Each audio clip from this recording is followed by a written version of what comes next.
Hello friends, this is your friend back with a new fanfic. What if Naruto and Fuu fell in love during the training journey? If you like this story, don't forget to like, share, and subscribe, and leave your thoughts in the comments. Now, let's start. It had been 2 weeks since Naruto left Konoha with Jiraiya. They were traveling down a road in the land of fire and the next town was in sight, but then Jiraiya suddenly walked off the path and towards a nearby lake and Naruto followed. Naruto was a bit on the short side for his age at 4 feet 8 inches and easily angered by this fact with spiky blonde hair and blue eyes. He was wearing an orange tracksuit with blue shoulders, a white swirl with a tassel on the left side and a red swirl on the back, the symbol of the destroyed Uzushiogakure. He also wore a blue forehead protector of Konoha and blue standard shinobi sandals. Jiraiya was a tall man of about 6 feet 3 inches with extremely long spiky white hair tied in a ponytail with 2 shoulder-length bangs and had 2 red lines that ran down from his eyes. He wore a green shirt kimono with matching pants over mesh armor and a red cloak with 2 yellow spots along with a black belt, hand guards, traditional geta sandals, a horned forehead protector with the kanji for oil and kept a large scroll on his back. So, why are we going to this place, pervy sage, and when are you going to train me? All we've been doing is walking. Naruto asked as they continued to walk. Naruto had wondered when his real training was going to begin. He'd just been going over the basics and he was anxious to learn some cool, new technique from the Sannin. Damn it brat, how many times have I told you not to call me that? The Sannin asked, exasperated. Though it was hard tell if he was annoyed at being called a pervert in public, or if the self-proclaimed super pervert was annoyed at being called a regular pervert. I call them as I see them, the blonde replied while crossing his arms. If you want me to stop calling you that, stop spending all your time peeking on women, said Naruto as he looked at the man. Huh, kids these days, we'll get started as soon as I'm done with my contact in this town. You need to learn to be patient. Your lack of it and hot-headedness could get you killed someday, Jiraiya said. Anyway, for today, I want you to practice water walking and holding leaves to your body with your chakra. Your chakra control's still not what it could be. You need to master your chakra in order to form the Rasengan perfectly. That's exactly what I'm talking about. You haven't taught me anything since we left and I already know the Rasengan. Would you listen to your teacher? Although it's true you can use Rasengan, you have far from mastered it. You still need a shadow clone to control the rotation and shape, Jiraiya said while holding out his hand. Naruto watched as a Rasengan formed in his palm. A battle can go to hell in an instant and your method takes more time you might not have. On top of that you waste chakra in the shadow clones. While you have an overabundance of chakra, that doesn't mean you should waste it, Jiraiya explained with a frown. Naruto looked to the ground in thought before quickly turning his head. Tch, fine. Naruto scoffed. Stay here and practice, don't worry, I'll start teaching you soon enough, the Sannin said as they reached the lake. Good luck kid. Jiraiya waved at Naruto as he walked towards the town. Lazy perv, can't even stay and help me for a while. Bet he'll go straight to a brothel when he's done, if he even does have a contact to meet. Naruto grumbled as he walked onto the lake and begun to practice his chakra control. 3 hours later, Naruto was standing on the lake making a hand sign to focus his chakra and holding 5 leaves to his body with chakra with a somewhat somber expression on his face. He had, for a while, moved and practiced taijutsu while doing still keeping the leaves attached, but this was much more difficult and at the moment he was resting. Since he began his training 2 weeks ago, his chakra control had improved a little, but he was still nowhere near having enough control to form a Rasengan without one of his clones to rotate the chakra and maintain its shape. As he stood there, his mind wandered and he recalled every fight he had been in. Every major fight he had been in he had won either by using the Kyuubi or by luck. His fight against Haku, Orochimaru, Neji, Gaara, though Naruto thought that didn't really count, as Gaara had relied on the Shukaku, and Sasuke. He had tried to fight them with everything he had and when it wasn't enough, he had relied on the Kyuubi. His other major fights, against Kiba and Kabuto, which he did win on his own, were either due to dumb luck though the 5-pronged seal had been messing with his chakra control at the time, or because he was underestimated and toyed with. Damn it, what have I been doing all this time? He thought to himself as he stared at his reflection in the water and continued to review all the battles he had fought. Then he recalled his battle against Itachi and Kisame, if you could call what had happened a fight. He recalled how Kisami's sword literally ate his chakra. The Kyuubi's chakra was useless against him. He knew he couldn't rely on it all the time, that event just proved it. That power was dangerous. He remembered with a slight shudder the bloodlust he felt when he used it against Haku. How he had nearly killed the androgynous teen in rage and thirst for blood. That power was a last resort and it carried many risks at the moment. He thought of both his senseis and the 5 Hokage. 5 of them didn't even have bloodlines and they were still some of the most powerful shinobi Konoha had ever produced. Looking up with a new determination, he realized that if he truly wanted to accomplish his dream and become the greatest Hokage, he would need to be strong enough to fight opponents like the Akatsuki without relying on the Kyuubi. He stopped supporting the leaves and ran towards the town, sure that after all this time, Jiraiya had finished with his contact and was probably enjoying himself at a bar or something. He created a dozen shadow clones and sent them to look for the Toad Sage while he did the same. 10 minutes later he was hopping across the buildings of the town when he suddenly remembered seeing him in a bar, surrounded by women. Why am I not surprised? Hey, wait a minute, how did I know that? Naruto proceeded to run to the bar to see if what he saw was true and sure enough, found him at the bar, surrounded by girls. With a sigh, Naruto decided to ask him about this later and for now grab a snack and get back to training. He didn't notice Jiraiya saw him and smiled. He had noticed the shadow clone and suspected Naruto now knew about, or at least suspected, their memory transfer ability. He had wanted Naruto to realize it on his own. What are you looking at, sir? One of the women asked. Oh, nothing, now let's get back to having a good time. Ha ha ha ha. 2 hours later Jiraiya finally returned to the lake where Naruto had resumed training and found him fighting a shadow clone on the lake while holding several leaves to his body with chakra. Naruto just blocked a high kick from his clone with his forearms when they noticed Jiraiya's presence and stopped their fight, the clone dispelling as Naruto ran over. Finally. I was wondering when you would finally get out of that bar, pervy sage. Naruto said. Yeah, I noticed you saw me there. When you left I didn't think you had a problem with letting me have my fun. Jiraiya replied with a smirk. Of course there's a problem. You're supposed to be training me, but so far you've been spending all your time peeking at bars and leaving me to work by myself. That's not true, I haven't spent all my time with the ladies. I just wanted to unwind a bit after I finished with my contacts. Oh yeah, then what was so important that you needed to go off in the first place? Oh, nothing you need to worry about. Truth was Jiraiya had met a contact for any new information on Akatsuki and the other Jinchuriki, but he didn't think Naruto needed to know that, or at least not at the moment. Anyway, it's getting late. Let's call it a night and I can start training you tomorrow. The Sannin said, gesturing towards the town. All right, Naruto replied, not entirely trusting he wouldn't be blown off again. But first, I noticed something about my shadow clones. When I sent them to find you, I think I remembered what my clone saw when it found you and dispelled. Huh, so you did finally notice. Jiraiya grinned. I was wondering when you would. Wait, you knew about this the whole time. Did Kakashi-sensei know? Why didn't anyone tell me? Naruto asked surprised. I didn't tell you because I wanted you to find out on your own.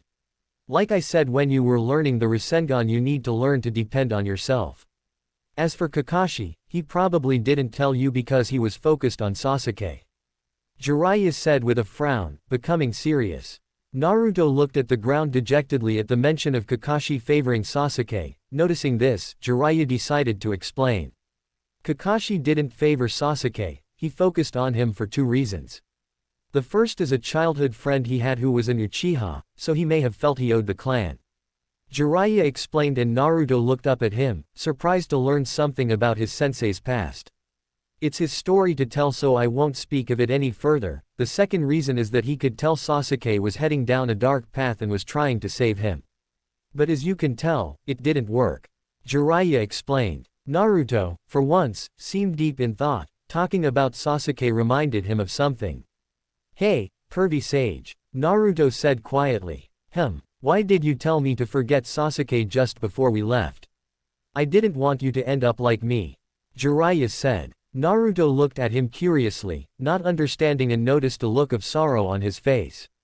Believe it or not, when we were kids, Orochimaru and I had a similar relationship as you and Sasuke. He explained, much to Naruto's shock. He was the genius of our generation and I saw him as a rival and a friend. When he betrayed the village, I chased after him, but no matter how hard I tried to save him, I couldn't, and after a few years, I realized the friend I once had was no more. Even if their reasons are different, Sasuke craves power, just like Orochimaru. I didn't want you to waste your time chasing after him, only to fail and realize years down the line it was hopeless from the start. Some people just can't be helped. Jiraiya explained and Naruto took on a pensive expression. Anyway, let's head back, tomorrow your training really begins, you'll need all the sleep you can get. Alright. Hey, pervy sage, can the shadow clone jutsu help my training? Jiraiya placed his hand on his chin. Yeah, it could. With it, you could learn the different aspects of being a shinobi quickly, but there are risks. Risks? What risks? I'll explain tomorrow, now come on. Jiraiya said as he turned towards the town and gestured for Naruto to follow him. The next day, Naruto and Jiraiya returned to the clearing. Okay Naruto, listen up. When a shadow clone dispels, everything they experience and learn is transferred to the user. Because of this, the jutsu is ideal for spying. You could send a clone to infiltrate enemy lands and all they learn will be transferred to the user. But it can also be used for training. In addition to learning, experience gained is multiplied by the number of clones used. Got all that and how it's useful for training? Well, Naruto trails off. Jiraiya sighs. We're going to have to work on that. Okay, think of it this way, if a shadow clone were to learn a new jutsu, when it dispels, the knowledge will be transferred to you and you will learn the jutsu any better. Yeah, I got it. With this I can learn a lot of jutsu really fast. Naruto exclaimed exited. That's right. But not only that, you could also have them work on chakra control and improving your taijutsu, or learn anything they read. If you train with 10 shadow clones in one subject, you'll reach your goal in 1/10 the time. However, you'll have to increase your physical strength yourself and there are risks. Jiraiya explained. Like what, pervy sage? Mental stress is carried over too. Gaining too much experience and stress at once can cause damage to the user's mind. For that reason, let's stick to 50 clones for now. Originally, I had planned on training you with the Nine Tails chakra, but let's put that off for now. For now, I want you to put 30 of those shadow clones on chakra control and I'll have one of my shadow clones help the others improve on taijutsu. Jiraiya said as he created a shadow clone and thought of how this will change his plans. Alright. Naruto cried out as he made a familiar hand sign and soon 50 clones appeared. About a minute later, they were all doing as instructed. Okay, now, what am I supposed to do? Well, I'm glad you asked, Naruto. Jiraiya said with a grin that had Naruto slightly worried. Here, put these on your wrists and ankles.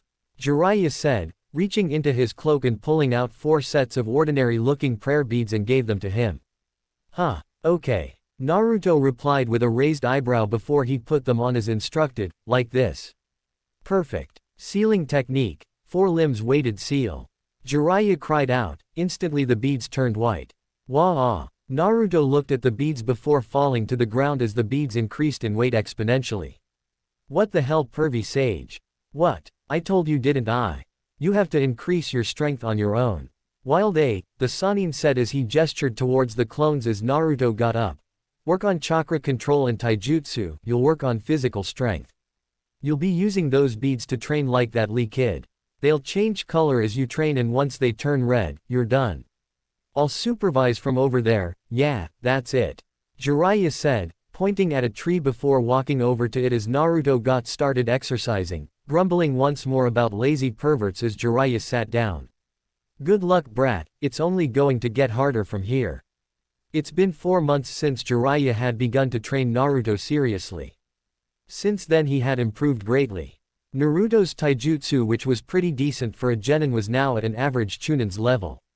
Naruto's chakra control had also greatly improved. He was almost at the level where he could use the Rasengan with one hand. He also learned how to dispel genjutsu and thanks to the 4 limbs weighted seal, Naruto was able to get a lot stronger and faster in just a short amount of time. Jiraiya decided to get chakra paper when they stopped off at a ninja village so he could find Naruto's affinity. In the meantime, Jiraiya taught him to manipulate earth and fire, his own elements. He had also bought Naruto some books on anatomy, herbs and poisons, chakra and theories, the villages, history and a dictionary, and had his shadow clones read and reread them until they understood and remembered them since the beginning of the second month. It took a lot to convince Naruto to do this, in some cases he had to be forced actually, but it was paying off. Naruto was gradually getting smarter, something Jiraiya was glad for. Hopefully, he wouldn't have to dumb things down for his pupil anymore. Right now, the sun was about to set and they were near the end of the day's training. Naruto's shadow clones were divided into groups of 10, training chakra control and taijutsu katas, reading the books or learning earth or fire jutsu, and he had been training this way since the second month. Though he wanted to master fire jutsu as well as his own element one day, he didn't intend to learn more than a few earth jutsu, but those he had chosen to learn were extremely useful, namely, 3 jutsu for traveling underground. Naruto had begun truly appreciate his healing abilities, because for the past few weeks Jiraiya had begun to train Naruto to plan on the fly and improve his reaction times and judgment by sparring with him, which more often than not led to Naruto being beaten into the ground. The two were currently exchanging blows. Naruto managed to catch Jiraiya's arm with his elbow, throwing the Toad Sage's punch off course and leaving him wide open, or so he thought. The blonde went for a punch to the stomach, only to receive a knee to his own stomach which knocked the breath out of him, followed by a kick to the chest that sent Naruto to the ground. "Alright Naruto, that's enough for now," Jiraiya said as Naruto began to get up. "Man, you're brutal, pervy sage," Naruto said as he got up. "What's wrong? You're the one who wanted me to train you seriously. Besides, it's paying off, isn't it?" Jiraiya said with a grin as Naruto glared at him. "Anyway, we'll be traveling for the next few days, so take it easy, work with your clones on chakra control, and hopefully, by the time we get where we're going, you'll be able to use the Rasengan with one hand," the Sannin said. "So, where are we going next anyway?" asked Naruto curiously as he looked at the Sannin.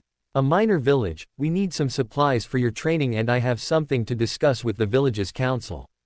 Jiraiya said, "Now, dispel your clones so we can head back to town." "You got it," Naruto said as he made a hand sign. The 50 clones dispelled and Naruto reeled for a moment as all they had learned was transferred back to him. After sealing all the books, scrolls and weapons, they walked to the next town and found a cheap hotel because Jiraiya didn't like spending too much on rooms and went to sleep. That night as Naruto slept, he suddenly regained consciousness and found himself back in front of the Kyuubi's cage. Why am I here?" Naruto asked himself out loud. "Because I called you here," a booming voice spoke. Naruto looked up at the cage and saw the 9-tailed demon fox staring down at him. "Boy, it's time we talked," Kyuubi said as Naruto frowned in confusion. "What would you want to talk to me about, you stupid fox? In case you forgot, last time I was here you said you wanted to eat me. And besides, all you're gonna do is say the same old thing like always," Naruto said as he looked at the Kyuubi. "You should be more respectful, boy. You're still weak, still powerless, your failure to save the Uchihas should have taught you that." Naruto's eyes narrowed as he prepared to refute that. "Then again, considering your recent development, perhaps you have."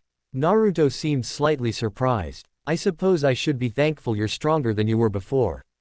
Naruto glared at the fox. 4 months ago, he wouldn't have recognized that backhanded compliment for the insult it was. "I see you're smarter than you were too. Did you call me here just to insult me?" "No, I called you here to offer you my aid, my power." "TCH. Like I'm going to fall for that," Naruto said, turning his back to the fox. "It seems you have wised up since we last talked, but I'm not trying to deceive you," Kyuubi said, lowering his head to look more closely at the blonde as Naruto turned to the Kyuubi. "Make no mistake, I despise the idea of this and would like nothing more than to kill you, but I am willing to lend you my aid. You don't do anything for free. So what do you want in return?" Naruto asked. "Smart boy, in return for my aid, there is someone I want you to kill. If you give me your word you will kill this person, I will help you control my power, so long as you do not squander it," Kyuubi told the Jinchuriki, who looked at him curiously. "Why would you need my help? Why not just try to break out and do it yourself, and why now?" Naruto asked and Kyuubi's massive eyes narrowed. I will tell you more of him later and my reasons for wanting him dead if you earn my respect. There are reasons I can't simply kill him myself, even if I escaped this accursed cage, and I didn't make this offer before because you were helpless.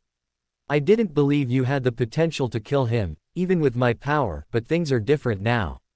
Kyuubi said. The way he spoke, his loathing of the situation was almost palpable. Naruto looked into Kyuubi's eye for a moment before turning and walking away. Anyway, it doesn't matter, I'm not gonna kill someone just to get stronger, come back with a better offer. The Kyuubi stood up as his container walked away. Boy, what if I told you that this person I want dead is most likely the leader of the Akatsuki and is responsible for the deaths of your parents? Kyuubi said as Naruto froze, eyes wide. A moment later he turned back to the Kyuubi. What did you say? Naruto asked, barely above a whisper. Kyuubi chuckled as he looked at his container. That got your attention, I see. The Kyuubi grinned, sensing the negative emotions, mostly rage in the boy before him. Naruto had never been told anything about his parents, and now, the first thing he hears about them is that their killer was still alive. Who is he? Naruto asked. He is someone from my past, one whom I hold unfathomable hatred for, and he is the reason why I was sealed inside you. That is all I will tell you for now. I will tell you more if you earn my respect and prove yourself worthy of this offer. Listen to me. Do you believe you can threaten me? Well, don't make me laugh. That pathetic sage you call a teacher likely knows something. You may even be able to figure out most of the truth from what he knows. He did know your parents after all. Naruto's eyes bulged and the Kyuubi's grin widened. Ah, that's right, he didn't tell you, did he? The fox chuckled. You will get no more on that subject from me now. So boy, do you accept my deal or not? Naruto looked deep in thought, various emotions visible on his face. Before glaring at the Kyuubi, fine, but I'll be watching you, fox, don't think I'll just let you do as you wish. You would be a fool to trust me completely, boy, now leave. Come back when you're ready to begin training with my power. Kyuubi replied, and Naruto closed his eyes before fading from his mindscape. Kyuubi rested his head on his arms, proceeded to return to his slumber. The Kyuubi truly hated the idea of helping Naruto, but he had little choice. He had no defense against the Sharingan's ability to control him. Freedom would mean nothing so long as Madara was alive. Besides, even if the boy somehow managed to gain full control of his power, although he didn't like it, the Kyuubi could be patient. No human lived forever, but the Kyuubi, he had all of eternity. He would be free one day, and if this paid off, in the best case when that day came, the cursed clan Uchiha would no longer be an issue. That morning, Naruto woke up and immediately a scowl appeared on his face. Was Kyuubi telling the truth? Why wouldn't he tell me? Does Grandma Tsunade know? Or Kakashi-sensei? And if they do, why didn't they tell me who they were? Naruto asked himself before getting up. Determined to get answers, he found Jiraiya sitting down in the cafeteria of the hotel, a room with long wooden tables and benches. No one was in the room with them. Hey kid, what's with that look? Wake up on the wrong side of the bed or what? Jiraiya asked, noticing Naruto's foul mood. Jiraiya, Naruto said quietly, and the old pervert frowned, wondering what could put the normally happy and energetic boy so angry with him that he would use his name. Last night, I had a talk with the Kyuubi. What? Jiraiya exclaimed. Listen, Naruto said. He wanted to make a deal with me, to help me use his power. And you trust him? Jiraiya asked, shocked the boy would make such a stupid mistake as trust the fox. Of course not. But that's not important right now. Naruto yelled. What the hell do you mean, brat? Of course it's important.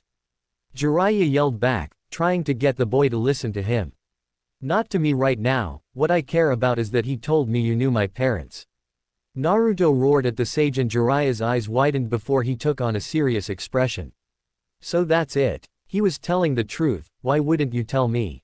And who else knew? Calm down, Naruto, Jiraiya said firmly, and with a glare that said Naruto better listen. Naruto's eyes narrowed and he sat down.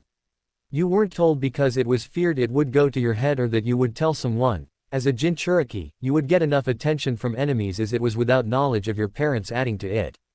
I had planned to tell you as soon as you mastered your father's jutsu. Jiraiya explained. My father's jutsu? Naruto asked, calming now that he was getting answers. Yes, the Rasengan. What? But you told me, that means. That's right, your mother was Kushina Uzumaki and she was from the destroyed Uzushiogakure, and your father was Minato Namikaze, the fourth Hokage. Jiraiya explained to a stunned Naruto as he finally heard his parents' names. The fourth was Naruto said in disbelief, countless emotions running through him and tears began to form in his eyes. He had always wondered who his parents were, always feared that they abandoned him for containing the Kyuubi, and now he finds out it was his own father who sealed it into him. Why? Why would he seal the nine-tailed fox into his own son?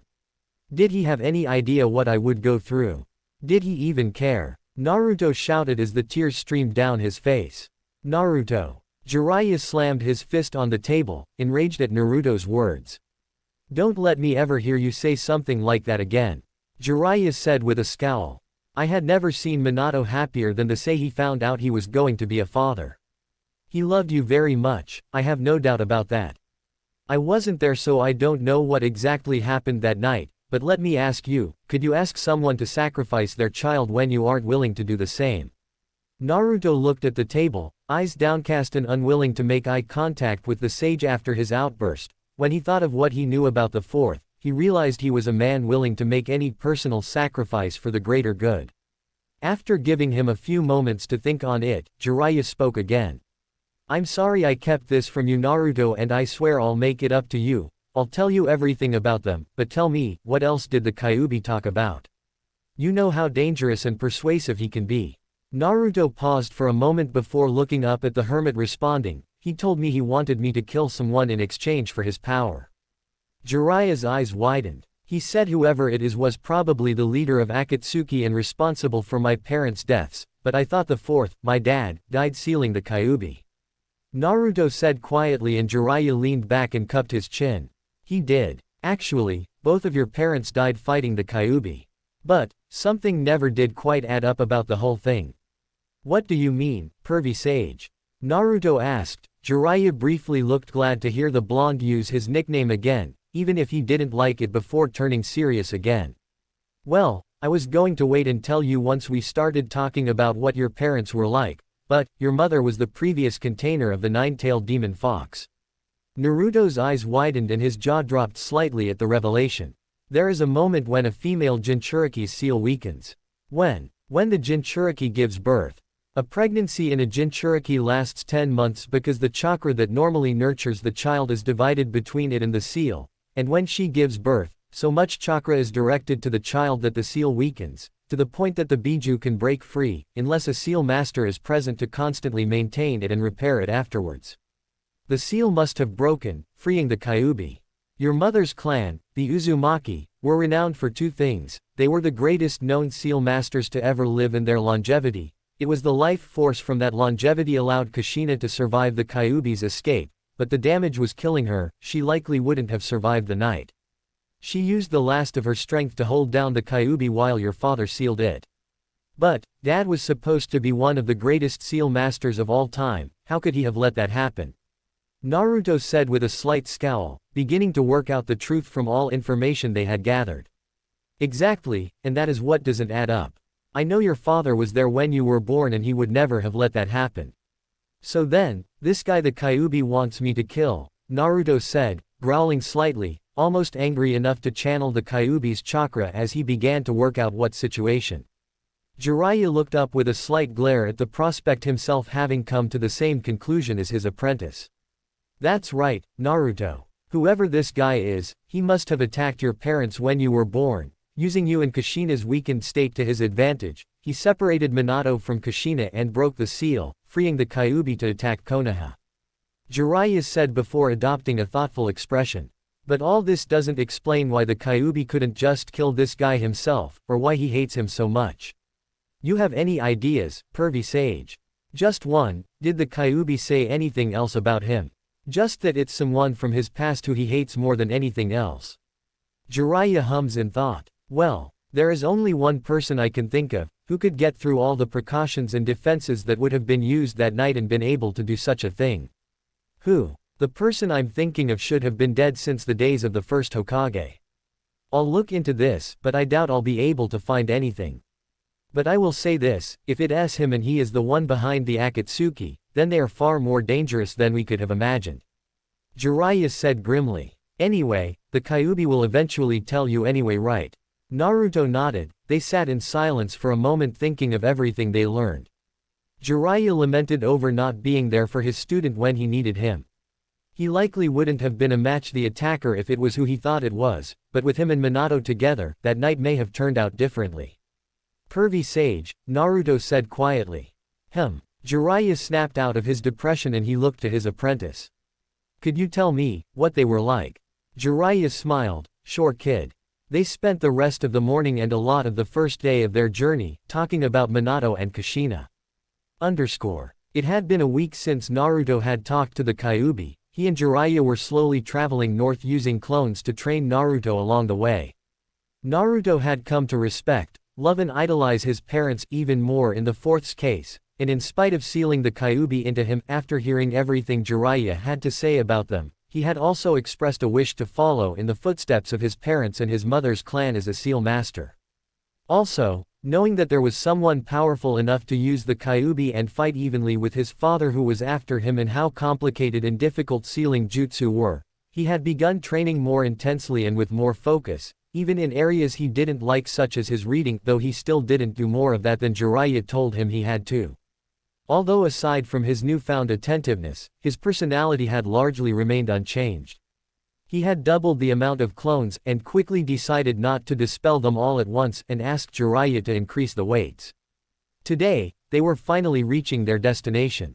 They were walking through a forest and they see the light of a clearing. Okay kid, feast those eyes of yours on the sight before you because we have arrived. Jiraiya said while striking a dramatic pose and pointing to the clearing. Geez, pervy sage, you still act like, whoa, Naruto trailed off as he stepped into the clearing and saw an enormous waterfall. Yeah, amazing sight isn't it? Yeah, the view from here is better than last time. Wait, last time, when were you here? Jiraiya asked, a bit surprised to hear that Naruto had actually been here before. It was with Kakashi-sensei, Sakura and Sasuke, said Naruto as he looked down a bit. We came to do a cleanup job, but that changed when one of their Jonin tried to use the hero's water to take over the village. But me and Sasuke stopped him. I say, stop right there, a female voice called out. Master and apprentice look up as a half-dozen shinobi, all wearing black clothing and gray flak jackets, land in front of them. Please state your business with our village. But before Jiraiya could give a reply, one of the Taki ninja recognized Naruto. And then put his hand on the woman's shoulder and whispered in her ear. After a few seconds the woman put her weapon down and looked at the two. Oh, I'm sorry for that. But security has to be tight, we don't want any unwanted visitors. It's a pleasure to see you again, Naruto. And you as well, Lord Jiraiya. Please follow me. The women as she waved her hand, and the other members of the patrol were dismissed and returned to their posts, and the Taki Kunoichi turned around and walked to the waterfall with Naruto and Jiraiya right behind her. After a few minutes Naruto decided to make idle conversation. So how's the village been since Suion was defeated? Asked Naruto. The village has been fine, thanks to you and your team, Naruto. A lot of the village thinks of you as a hero for what you did, said the woman. Is that why you didn't blindfold me? He asked. Yes, from what I heard you are a very trustworthy person. So there was no need for the blindfold, replied the woman as they passed a series of pools. This way, she said, diving into the pool, and the duo followed soon after. After several minutes the three emerged in the village, a beautiful village built around a lake, the lake having an island with a gargantuan tree, the leaves of said tree covering the entire village from above, rays of sunlight visibly shining through the leaves. Wow, it's more amazing than the last time, Naruto said, taking in the sight of the village as they reached the shore. Thank you, the Kunoichi replied as they climbed out of the water. This is where I take my leave. I hope you enjoy your stay, Naruto. If you need anything please don't hesitate to ask, the Kunoichi replied as she looked at him. Jiraiya's jaw slightly dropped in shock seeing how well respected his pupil was, but he quickly snapped out of it. Okay, now, I have a meeting with a Taki council member and have to get some supplies. In the meantime, take a break and enjoy yourself, okay? Once I get back, we'll train here for a while, then we'll move on. Have fun, maybe find yourself a girl to have some fun with. Jiraiya said, as he and the Kunoichi walked towards a bridge leading to the island with the tree. Naruto scoffed, That's something you would do, pervy sage. Before looking around, now where should I go? Before stomach rumbled and he put a hand to it. Ah, I know, I'll find a ramen shop. With that, he raced off in search of the nearest shop selling his favorite meal. Jiraiya walked with his escort across the bridge to a 4-story building at the base of the tree that was far more elaborate than any other building in the village, the home of the village leader and meeting place of the council.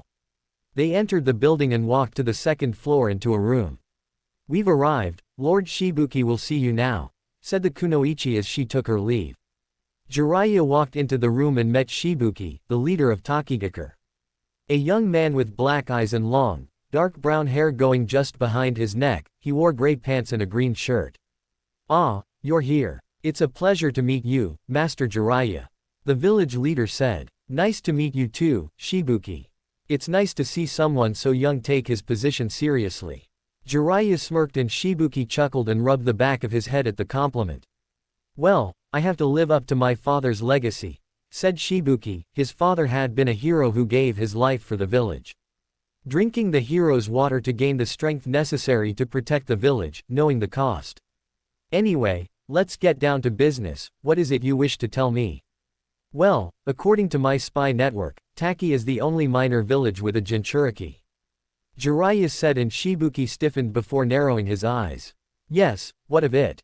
Tell me, what do you know about an organization called Akatsuki? After 10 minutes of searching, Naruto had gotten tired of trying to find the ramen stand and soon asked for directions. After only a few minutes he had found a ramen stand and was currently on his 5th bowl. I have to say, this is a really nice place, the village I mean, I can see why you keep it hidden. Naruto said to the shop owner, a man in his early 30s. Thanks kid, most write us off because we're just a minor village and get out and stay out, I've told you before you're driving the customers away. They suddenly heard someone yell from a nearby restaurant. Naruto and the shop owner snapped up at the disturbance to see a girl wearing white with green hair run by the shop and out of sight. What was that all about? Naruto asked as he turned to the shop owner. When he did, he noticed a look he knew all too well. It was the same look everyone in his village had given to him throughout his childhood. A look of hatred, directed at the girl who had just ran by. His gaze lingered where she had been before he turned back to Naruto. Oh, nothing. That girl's a kunoichi, but she's trouble, she was probably trying to steal something, he said, not willing to reveal one of the village's secrets to an outsider. Naruto could tell the man was lying. He didn't know why she was treated this way, but she had apparently lived through the same hell he had. Worse possibly, the old man, the 3rd Hokage, had protected him throughout his childhood. Considering what he just saw, she likely didn't have such protection from whatever caused her problems. It didn't take him a moment to make a decision. Hey, old man, can I get 2 orders to go? The young kunoichi ran through across the village, eventually finding herself at the giant tree at its core.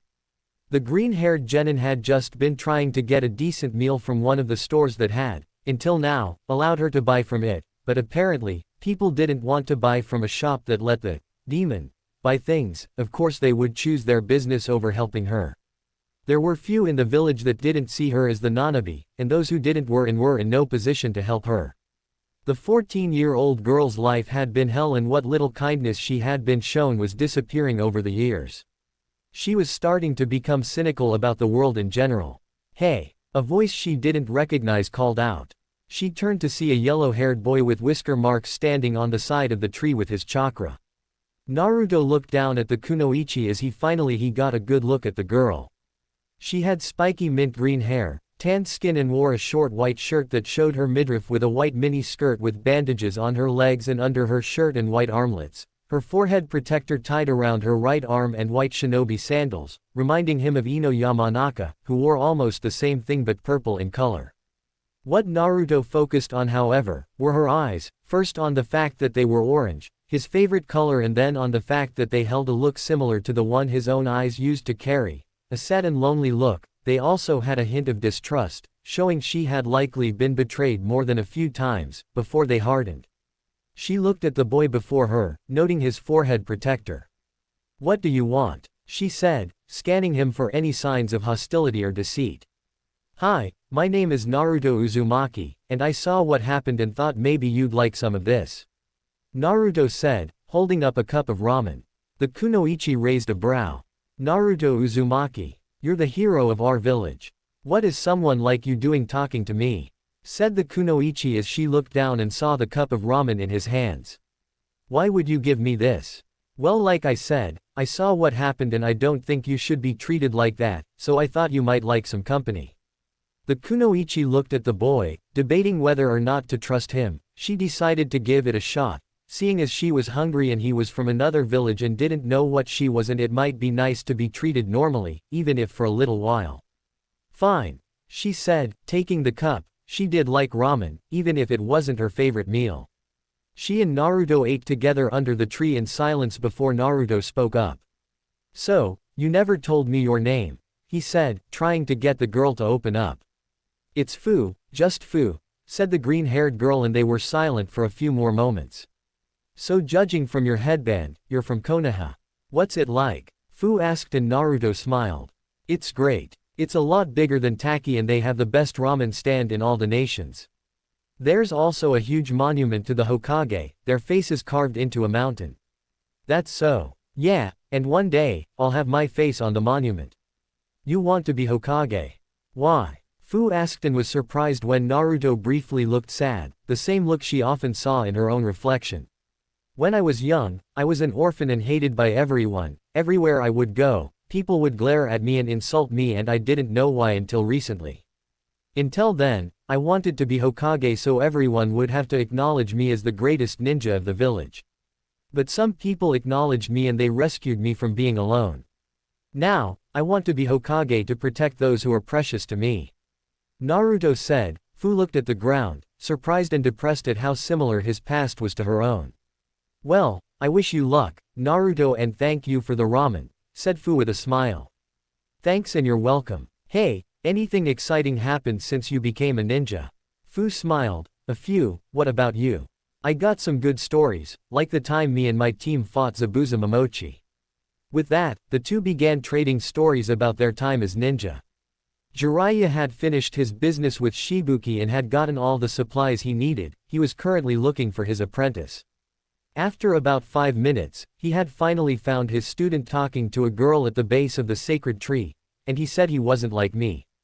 The old pervert thought to himself with a chuckle before he noticed who the girl was. His spy network had informed him of Taki's Jinchuriki.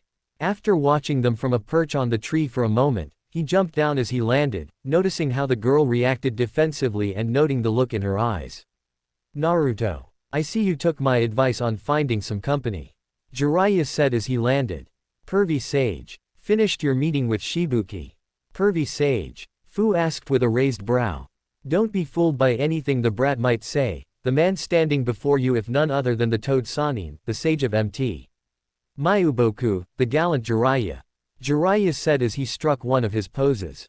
Is he kidding? Fuu asked skeptically. I've seen him fight, he's as strong as he says he is, but he's just a pervert otherwise. How many times do I have to tell you, brat? I'm not some pervert, I'm a super pervert. Jiraiya said proudly. Naruto and Fuu just stare at him in disbelief. Is he really Jiraiya of the Sannin? Fuu asked, not believing that such a renowned ninja would act like this. Yeah, just ignore him when he gets like this, Naruto said, and Jiraiya sulked for a moment before becoming serious. Ahem, anyway, I finished my business and got the chakra paper we needed, so we can start training. Okay. Hey, pervy sage, can Fuu join us? Naruto asked, much to Fuu's shock. Huh, sure kid, if she wants to I don't see why not. Jiraiya replied. Well, how about it? Naruto asked. Sure, I would be happy to train under Jiraiya of the Sannin and my team won't care.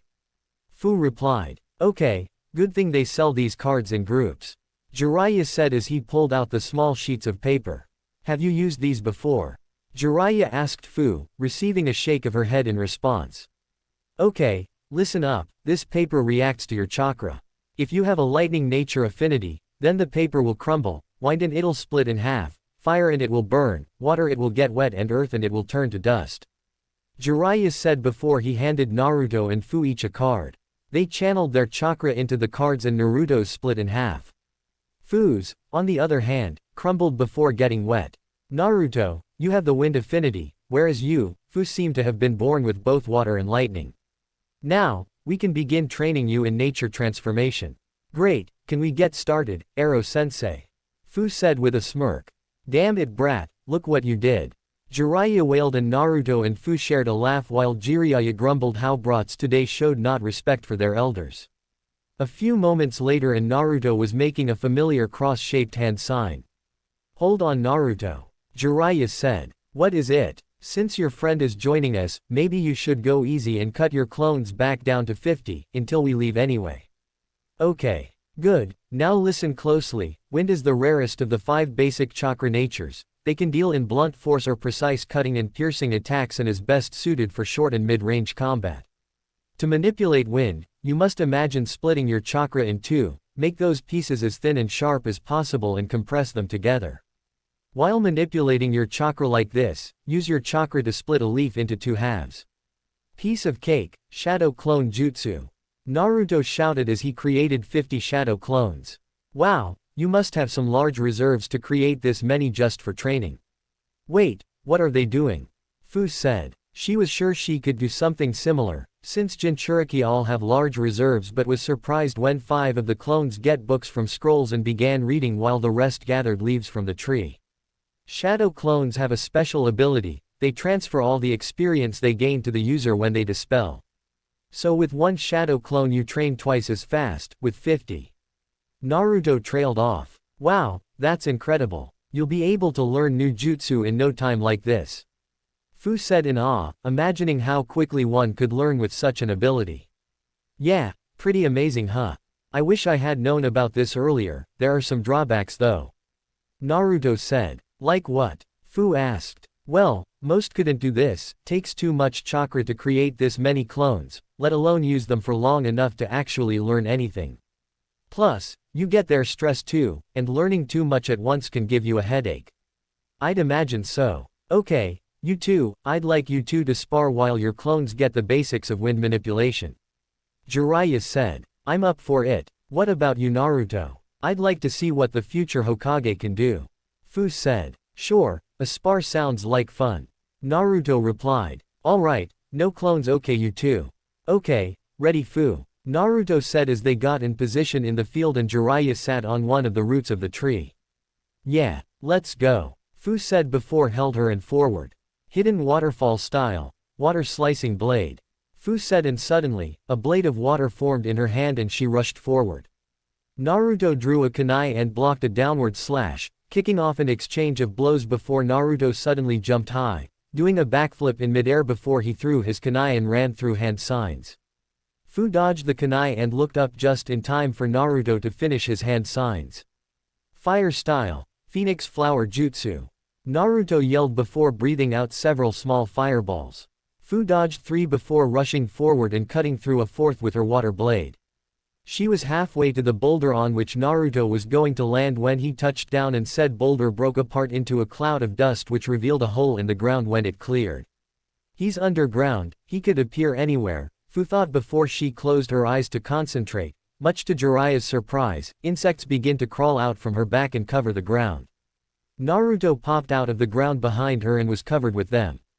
With the insects having shocked him and sent his attack off course, Fuu punched him in the stomach, only for him to be replaced with a log.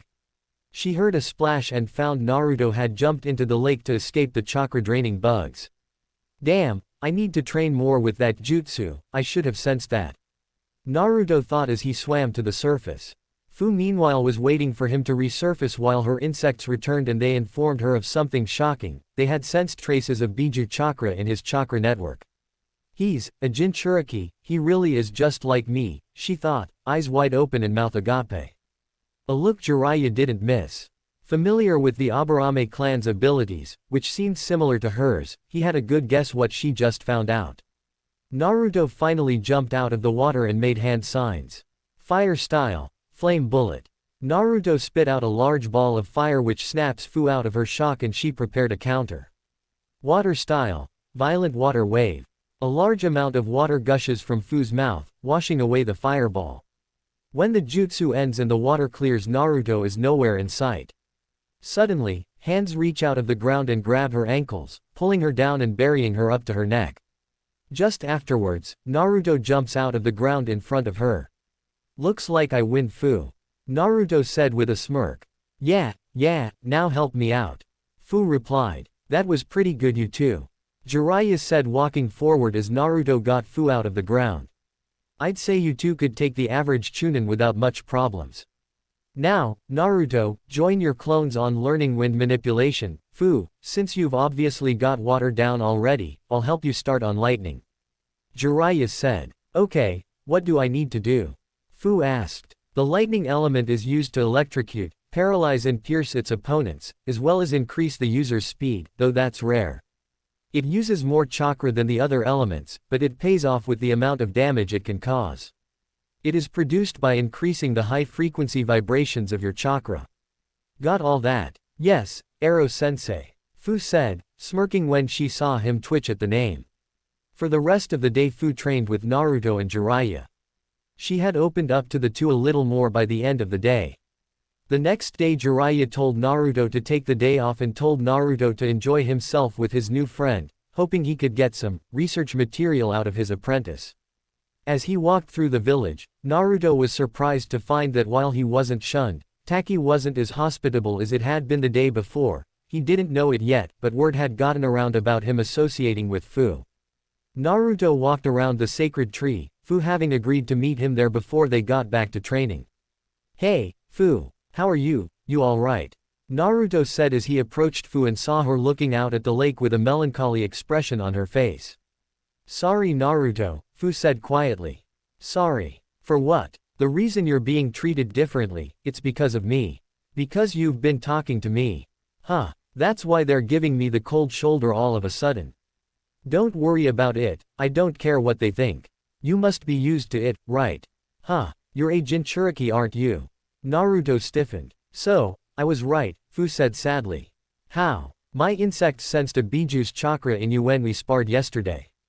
I'm glad I met another Jinchuriki. Fuu said and Naruto's eyes snapped up to her face. You're one too? Naruto asked and Fuu nods.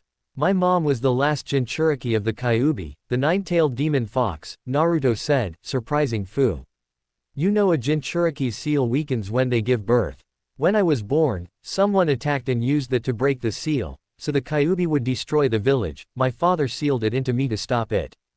12 years ago, the previous host of the Nanabi, the seven-tailed rhinoceros beetle, lost control and went berserk while trying to master her power. She killed many of our shinobi and citizens before some of our ninjas sacrificed themselves to subdue her by using the hero's water. But by then it was too late, the seal broke and it was sealed into me. And they blame you for the lives it took, don't they? They glare at you and whisper behind your back, they act like you're a monster, even though you haven't done anything. You feel like you're completely alone. Naruto said, having faced the same treatment in Konoha. We're all treated the same, aren't we? Fuu asked with a sad smile, able to tell Naruto was speaking from experience. Is there anyone who accepts you? No, Naruto. I'm not as lucky as you. There isn't anyone here who thinks of me as a person. If there is, they don't do anything to help. There are some who tolerate me, but that's it. I would leave this place if I could, but they would just drag me back. You don't have any friends. No one. Fuu shakes her head. Well, you can count on me, Fuu. I'll be here for you, I'll help you whenever I can and I never go back on my word. Naruto said with a toothy grin. Fuu looks up at him and smiles warmly, a tear in her eye as she finally had someone who knew what she'd been through. Thank you, Fuu said. Later that day the village council was meeting. Shibuki had just revealed everything he had learned from Jiraiya the previous day to the council members. They had been shocked that there was an organization hunting the Bijuu, especially when they heard the names of the two known members and one former member. Who in the ninja world hadn't heard of Itachi Uchiha and Orochimaru? They were strong for a minor village, but they knew they couldn't fight such a group, especially considering how strong the leader must be to control such people. We cannot let our Jinchuriki be stolen from us. A male member of the council, Saburo said. Why do you want to protect that monster? I say we just let them take her. The Nanabi has been nothing but trouble. Most of the village would be glad to be rid of her. A woman named Akane said. Shibuki was about to speak out against her when someone else beat him to it. Are you insane? We can't let them take the Nanabi, said a man named Shin. I'm surprised you would protect the demon after losing a son to it. Akane replied. Shin narrowed his eyes. Don't mistake my intent. Don't forget who we're dealing with. One of the members of this Akatsuki is Itachi Uchiha, from the same clan as Madara, the only man to ever fully control the Kyuubi while it was unsealed. Think of how powerful their leader must be to control people like him, Kisame Hoshigaki and Orochimaru. While the chance is slim, they may have some method of controlling the Biju. If that's the case and monsters like that get one of the stronger Biju, let alone all 9, it would be nothing short of a complete disaster, said Shin with conviction. The others, some hesitantly, nodded. We would lose too many shinobi defending her. But what if we gave her to another village, like Konoha for instance? Suggested a woman, Kyo. This suggestion was met with a lot of resistance. What? Akane, you said yourself no one in the village would miss her, we would be rid of the demon, the Nanabi would be protected from the Akatsuki and we would get something in exchange for it and strengthen our alliance with Konoha. Besides, what good has the Nanabi done for us? None of its Jinchuriki have gotten far in controlling it and both eventually lost control, the last one lost control within the village. Kyo said, and the others debated internally. She did have a good point but they still didn't want to give away such a resource or strengthening another village, even an ally, but from the looks of things they would lose it anyway, at least this way they could get something out of it. Let's adjourn for today. Think about the situation tonight and we will decide tomorrow, Shibuki said. Personally, he hoped to go with Kyo's idea. Not just to protect Taki, but also so Fu would have a chance to be happy. He was one of the few who felt sorry for her, but his duties kept him from being there for her. He hoped that if she left, she could find happiness somewhere. It was early morning in Konohagakure. It was going on 5 months since Naruto and Jiraiya left and it was largely business as usual for the people of the Hidden Leaf. Tsunade had grown used to her new position as Hokage, which meant she wasn't found sleeping on her desk beside stacks of papers anymore. Of course, doing all that work didn't mean she didn't occasionally find time for distractions. Just as she was about to get out a bottle of sake she had managed to conceal from Shizune, there was a knock on the door. Tsunade sighed to herself, her hand retreating from her hidden sake. She sometimes had to question why she took the job. That blonde brat had gotten to her and while she had to admit it felt good to be back and she was happy to help the village, she didn't have to be Hokage to do that. Speaking of him, it was kind of dull without him around, less of a headache but still. In the short time she had known him he had become almost like a grandson to her, but between her paperwork, training Sakura and recently Ino as well it was not like she was bored.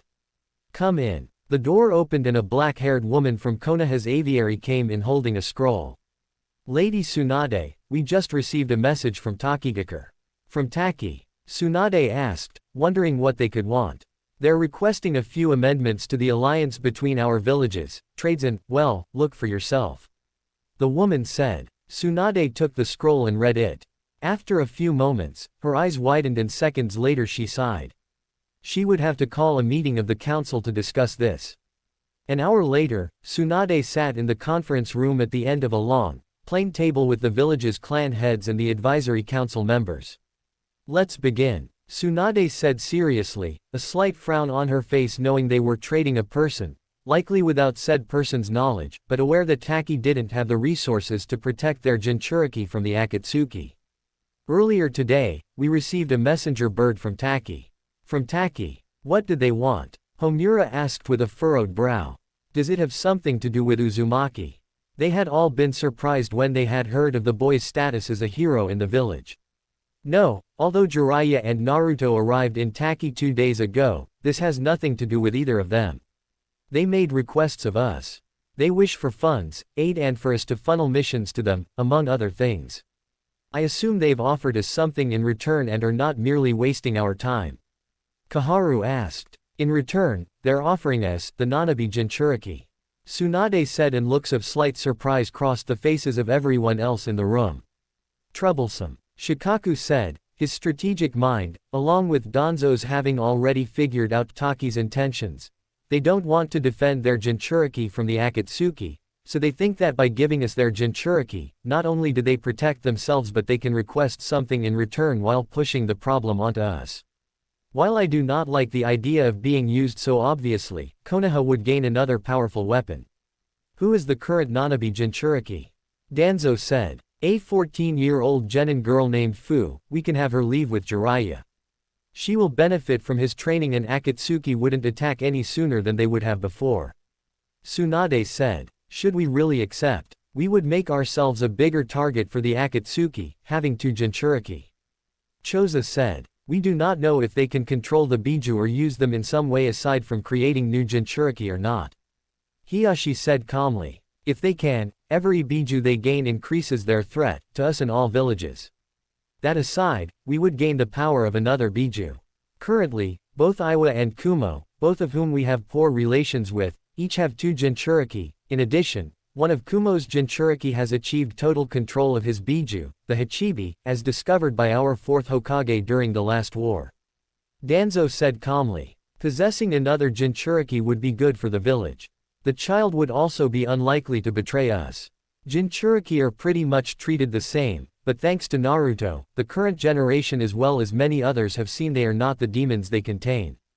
She is more likely to choose us over a village that has always treated her as a monster. Even if that's not the case, the boy seems to have a way with people. Shibi said. Many nodded, they knew of the change in Neji Hyuga and the effect the blonde had on Shibuki. Danzo, of course, still intended to have Fu put under close observation from his root shinobi. In Taki, Naruto and Fu were training under Jiraiya. Fu was kind of jealous of Naruto's shadow clone jutsu. She was already far behind Naruto in learning to manipulate her element. With 10 of his clones as well as himself devoted to learning his wind nature, he was progressing 10 times as quickly as her. Fu was happier than she had ever been in her life. She had actually met and befriended another Jinchuriki and Jiraiya didn't care that she was one. They kept training till midday, at which point Jiraiya told them to take it easy for the rest of the day.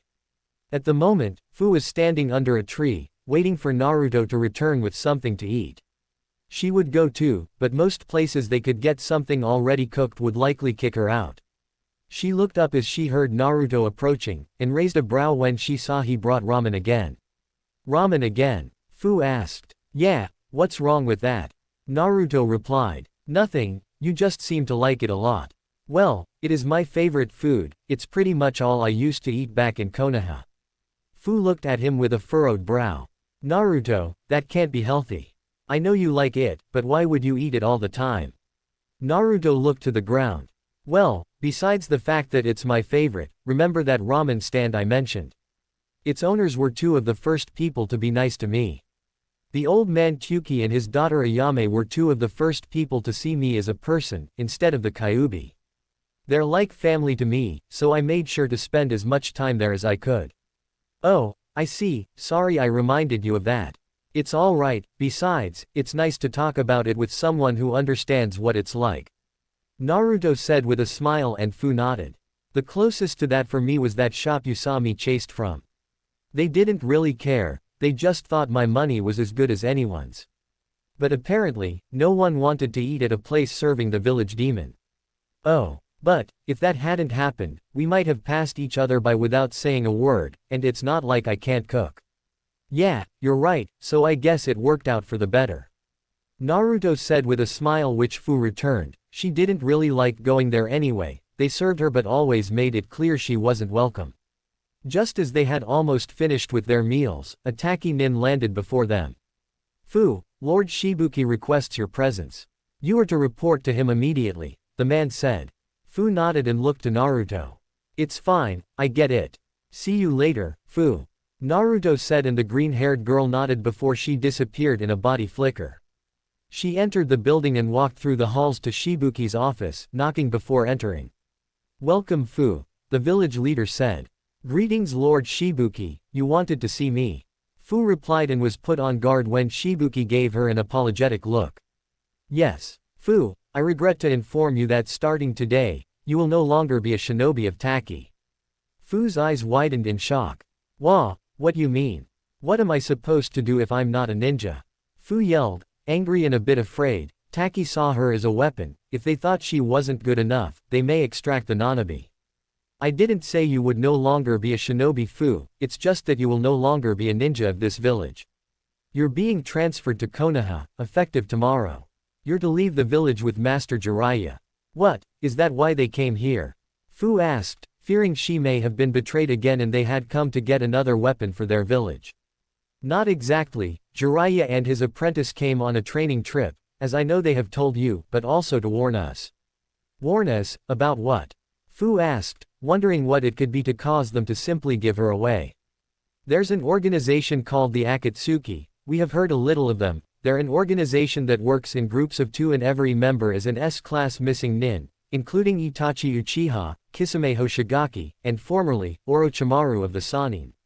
Shibuki explained much to Fu's shock she recognized those names. Right now, they're acting as mercenaries, taking any job for the right price, as well as bounty hunters, but Master Jiraiya has uncovered their true objective.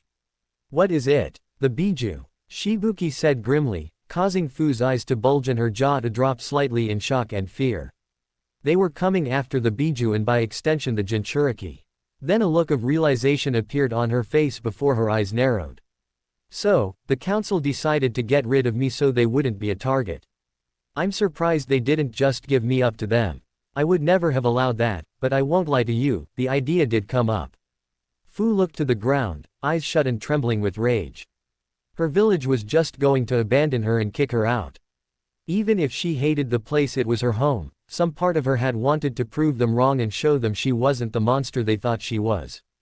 That and the thought that they had actually considered letting the Akatsuki take her to save their own skins.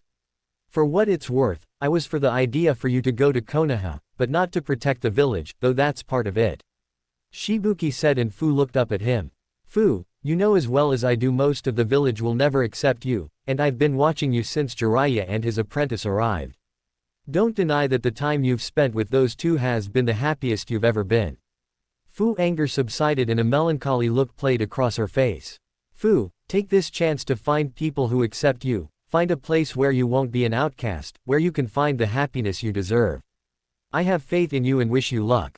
Thank you, Lord Shibuki. Fu said as Shibuki held a scroll to her. You don't have to call me that anymore.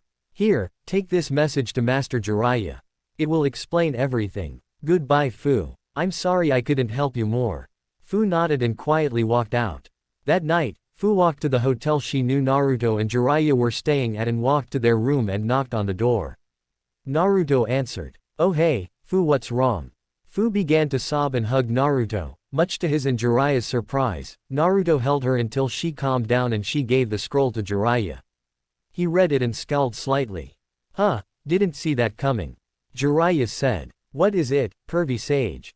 Well, apparently, Taki decided that they would rather give Fu to Konoha than try to defend her from the Akatsuki. What? Fu, you're telling me these bastards are just going to abandon you? Naruto yelled. Fu, who was sitting on the floor, just hugged her legs to her chest. Where's the village council? I'm going to give them a piece of my mind. Naruto. Fu said and the blonde calmed a bit. It's okay, I'm fine. I told you I'd like nothing more than to leave and it could be worse. Shibuki said they even considered just letting them take me. They what? Naruto. Jiraiya said. Just calm down, nothing can be done about it now. I was planning to wait a few more days, but, let's head out in the morning. Yeah, I can't wait to get out of this place. Naruto growled. Fu just nodded, she really couldn't wait to put this place behind her forever. There was little she would miss about the village. Can I stay here tonight? Fu asked. Sure, got your own sleeping bag? Jiraiya asked and Fu nodded. They all got ready for bed, just before they all lay down. Fu looked at Naruto, whose sleeping bag was next to hers. Naruto. Huh, we're friends, aren't we? Naruto looked surprised before he smiled. Why are you even asking? Of course we are. Fu smiled back at him. Thank you, I didn't think I'd ever have a real friend. Fu said. The next morning, Fu had sealed all her belongings into a scroll and left the village with Jiraiya and Naruto. After they stepped out of the waterfall, she looked back at the waterfall that marked the entrance to what had been her home and after a moment, she removed her forehead protector from her arm and threw it into the water. I'll show them, I'll become one of the most powerful ninja the elemental nations have ever seen, I'll show them what they threw away. Fuu thought, realizing a moment later that that was similar to Naruto's initial reason for wanting to be Hokage, acknowledgement, and realized how much these two, the first to accept and help her besides Shibuki, had come to mean to her in such a short amount of time. And I'll use that power to protect everyone who accepts me. Hey, Fuu, Naruto said, snapping Fuu out of her thoughts. What? I just realized since you're going to be a Konoha ninja, there's nothing stopping me from teaching you the shadow clone jutsu. Naruto said and Fuu's eyes widened. That's true, and with it you'll be able to train as quickly as Naruto. You'll need it with the Akatsuki after you, and with both of you, Konoha will likely be a bigger target to them. Naruto, you teach her to use the shadow clone jutsu while we travel. Jiraiya said. Where are we going, Jiraiya-sensei?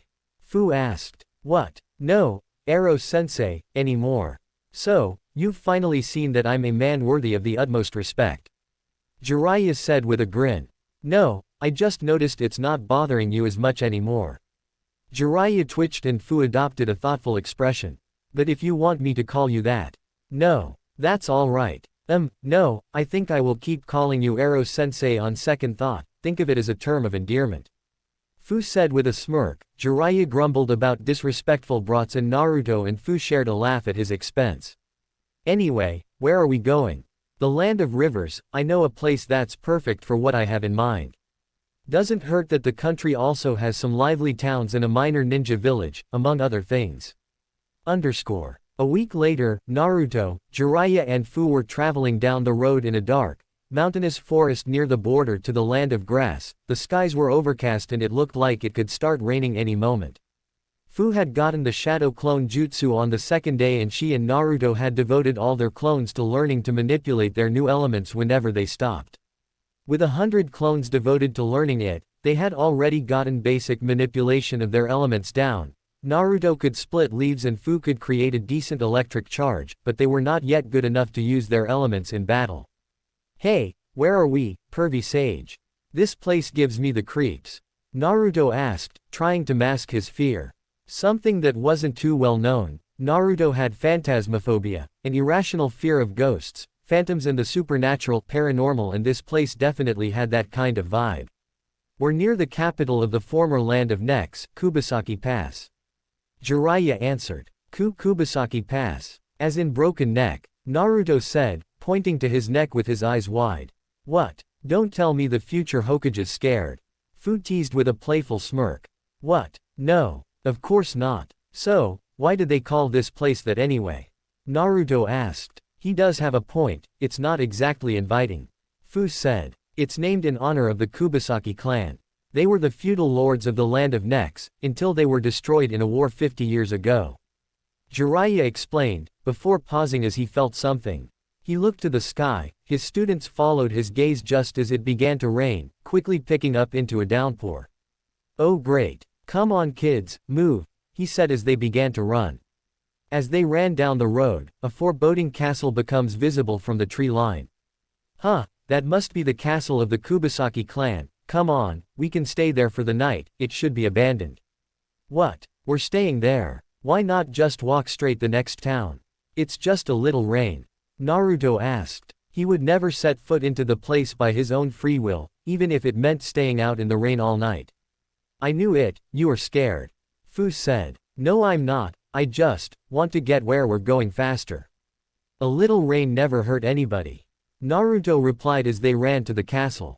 They walked in to find that the castle was well lit and in perfect condition, as if there were still servants taking care of it. What the? Didn't you say this castle was abandoned, Arrow-sensei? Fuu asked looking around. It should be. Jiraiya said tensely, on guard and prepared to react at any moment. Hey, is it okay if we take shelter from the rain here? Naruto yelled but received no answer. He then turned to his teacher, noticed the serious look on his face. What's wrong, pervy sage? I don't know, I feel as if I've been here before, Jiraiya replied, looking around. Why does this feel so familiar? Well, let's have a look around, Fuu said as she walked towards what appeared to be the dining room. Wait a minute, now I know why this place seems familiar. Jiraiya exclaimed, unable to believe he couldn't figure it out before. The feeling he got from the place was almost identical to his summoning, toad shop technique. He guessed it was harder to tell since he wasn't the summoner, but still he should have noticed. We have to get out of here now. Devour. A booming voice resonates from all around them, causing Naruto and Fu's eyes to widen as Jiraiya's narrowed. What was that? Naruto asked in a panic. I am the castle, and by order of Kubasaki, all who enter shall be devoured. The voice said. Suddenly, the doors around them opened and several tongues shot out and tried to grab them. The three dodged the tongues and jumped off the floor as acid poured through the cracks in the wood. What the hell's happening? Fu shouted as they landed on a still dry portion of the floor. Hey pervy sage, what's going on? This is just like when you summoned that toad when Itachi and Kisame attacked. Naruto said, calmer now that he was almost sure they weren't dealing with ghosts. You're right Naruto, it is just like that. We're in the belly of the beast. Jiraiya said seriously. What? Both his apprentices snapped their heads to him, eyes wide. This is a summon disguised as a castle, meant to devour all who set foot inside. Jiraiya explained. He drew back his hand, forming a Rasengan. Stand back, I'll have to blast our way out of here. All of a sudden, everything stopped and returned to normal. As the three look around in bewilderment, the main door opened and a man wearing the armor of the Kubasaki clan walked through the door, surrounded in blue light. What? Who's that? Naruto asked, watching as the man walks by them. Hey! He called out, not receiving a response. Should we follow him? Fu asked. Why not? There's no point in tricking us when we're already trapped. Jiraiya said before following the man with his students behind him. Not like this could get any worse, right? Naruto asked. Fu turned to him with a deadpan expression as they followed their sensei. Naruto, don't ever say that. They followed the man up the stairs. He disappeared from sight at the top of the stairs, and when they reached the top themselves, they found he had vanished. Wait, where'd he go? Naruto asked. That's not important, look. Jiraiya said. The summon contract. Jiraiya said, pointing to an altar in the room with a scroll. They walked forward and saw a picture of a chameleon on the scroll. As I thought, the chameleon contract. We can get out of here by destroying or signing it. Since Naruto and I have already signed the toad contract, I think Fu should sign this. Jiraiya said. Fu was about to respond when they heard a roar and the walls began to turn to flesh. Quick Fu, sign it. Jiraiya said urgently. Fu ran to the altar and practically tore open the scroll. She briefly scanned the names before she bit her finger and signed the scroll in blood. Now, give it an order. Jiraiya instructed as the walls began to move to attack again. Stop! Fu yelled. At her command, the walls stopped moving. Let us go, Fu said. The walls returned to their stone guys, and seeing nothing of note, the trio began to simply walk out of the mansion. Is that it? Naruto asked as he looked around for any signs of attack. That's it, come on, let's get out of here, we need to release it from its order, it's been stuck here for 50 years. Jiraiya said. Yeah, being stuck here for 50 years must really, Naruto said, and Fu nodded as they walked back outside. Though the sky was still overcast, the rain had stopped. Okay, I release you from the command of Kubasaki. Fu commanded, recalling the name of the former master of the castle. The castle began to shift, turning green and reshaping itself, until it had returned into its true form, a giant chameleon as tall as the castle, with green scales, possessing a trio horns at the center of its head and a row of spikes down its spine. The chameleon opened its eyes, both of which quickly focused on the green-haired Jinchuriki. I thank you for releasing me, young one, what is your name? The chameleon asked, its voice deep and grating. My name is Fu, your new summoner. I am Shiromari, leader of the chameleons. As you have signed our contract, and in return for releasing me, we will aid you from this day forth. Now, I have 50 years of catching up to do with my family, farewell. Shiromari said before vanishing in a huge burst of smoke. Well, today was certainly eventful, and the rain stopped. Jiraiya said, okay, I think we've had enough excitement for today, let's make camp around here, we'll continue in the morning. Jiraiya said as he led his students to find a good spot to make their camp. In the morning, Naruto and Fu were sitting on a pair of logs before the remains of a campfire. Jiraiya, who had woken up late, was getting ready, and Naruto and Fu were ready to go. Eros sensei mentioned you signed the toad contract, so, what can they do? Fu asked Naruto, who took on a thoughtful expression. You know, I'm not really sure.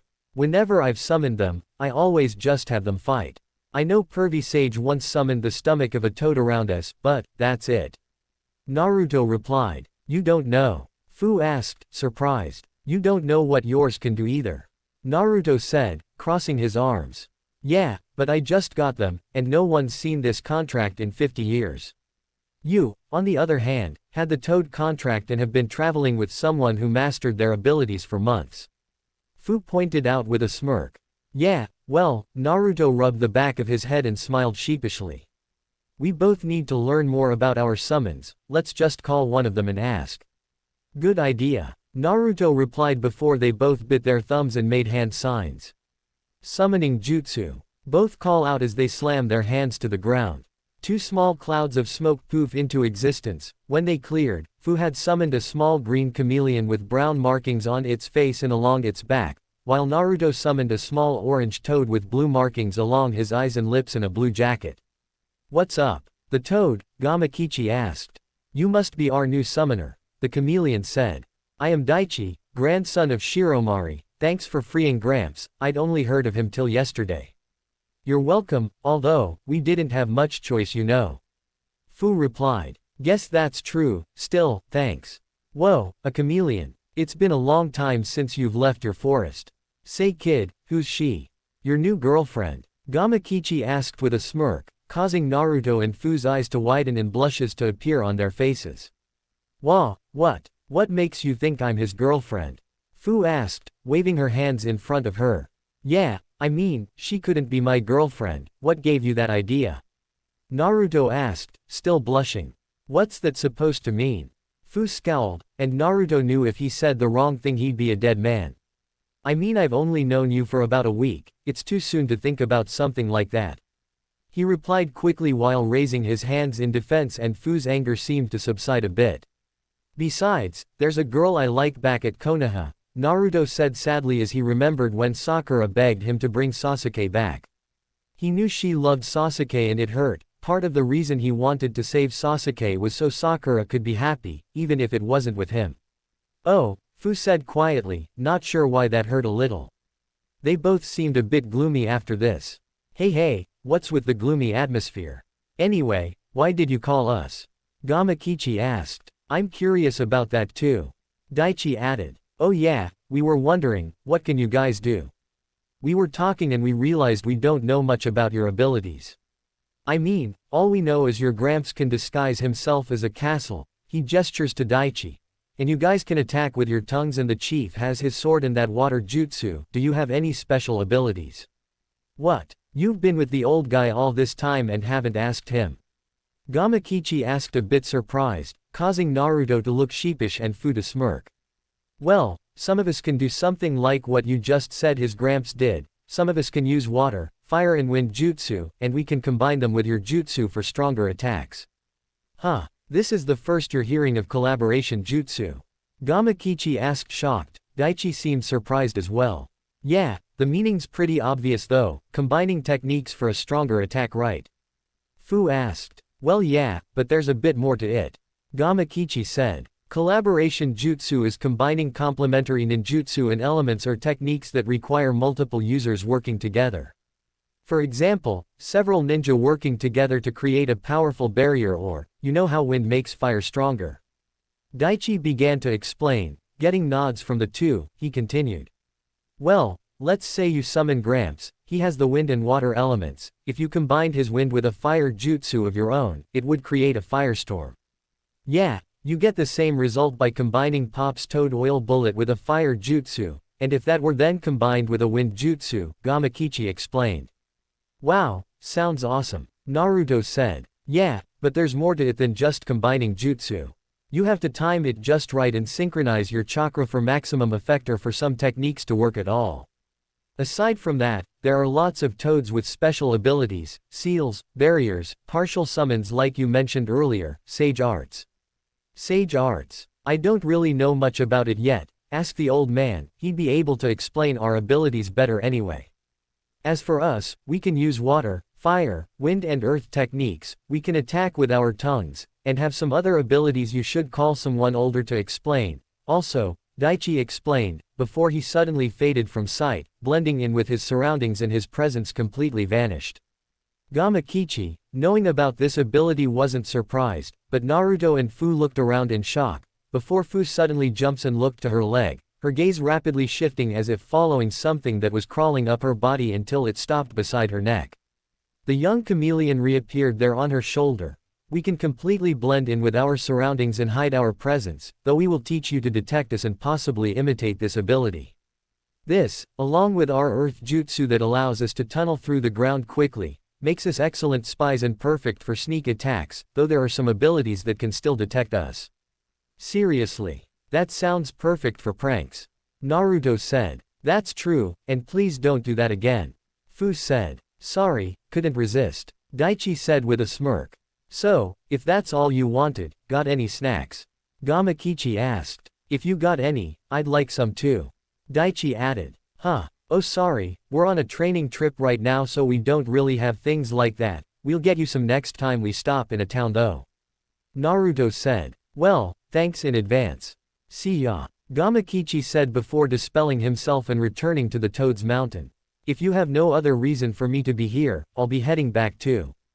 Daichi said before he left as well. I was wondering how long it would take for you to start asking about your summons. Jiraiya said as he stepped out from the tree line. You heard all that pervy sage? Naruto asked. Yeah, come on, let's get going. Jiraiya said as he sealed up their tents and sleeping bags. I'll give you a rundown on some of the Toad's abilities as we go.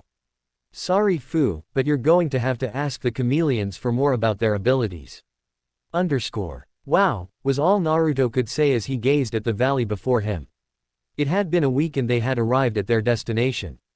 Naruto now knew a little about the Toad's special abilities and Jiraiya assured him he would show him some of them later.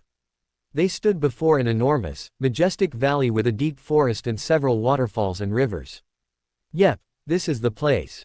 Come on, we're headed to that waterfall. Jiraiya said before he and his apprentices began rapidly jumping down the valley wall and from tree to tree, reaching their destination, a clearing before a waterfall, where the water pooled into a large lake that fed a river, in under a minute.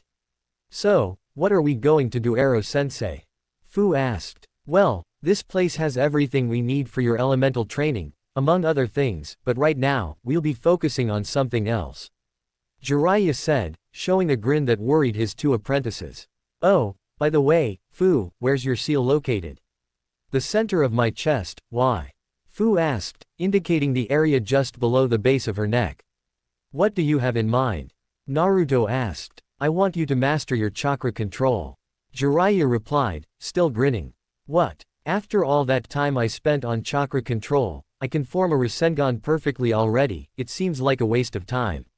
Yeah, but I don't have that level of chakra control yet, and the better our control, the more powerful our jutsu will be and the less energy we'll use in them. Fuu said. Well, I guess you're right. Naruto pouted. Don't be so down, if I'm right, by the time this is through, your chakra control should be good enough to cast genjutsu. Jiraiya said, shocking Naruto and Fuu. Jinchuriki typically could not cast genjutsu due to their large chakra supplies and consequential lack of control. You two should brace yourselves.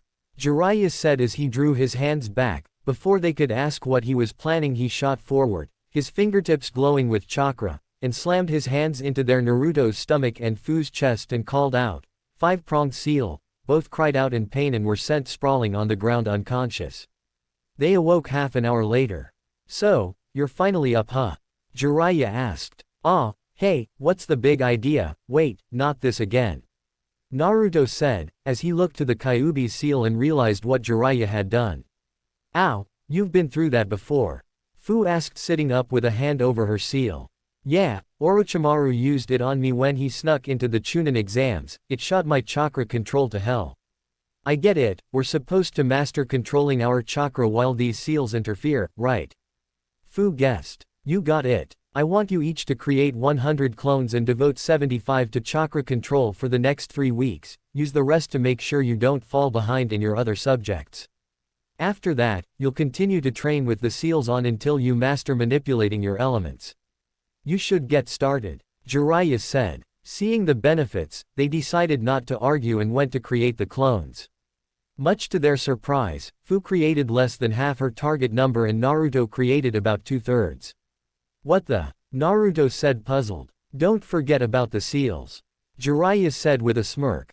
It's going to be harder for you to create clones with them messing with your chakra flow. Right, Fu said as she prepared to use the jutsu again. That's it for part 1 of Naruto x Fuu, a training journey together. If you enjoyed this alternate timeline, don't forget to like, share, and subscribe for more Naruto What If fanfics. Comment below, should Naruto and Fu return to Konoha together, or keep traveling and growing stronger first? See you in part 2.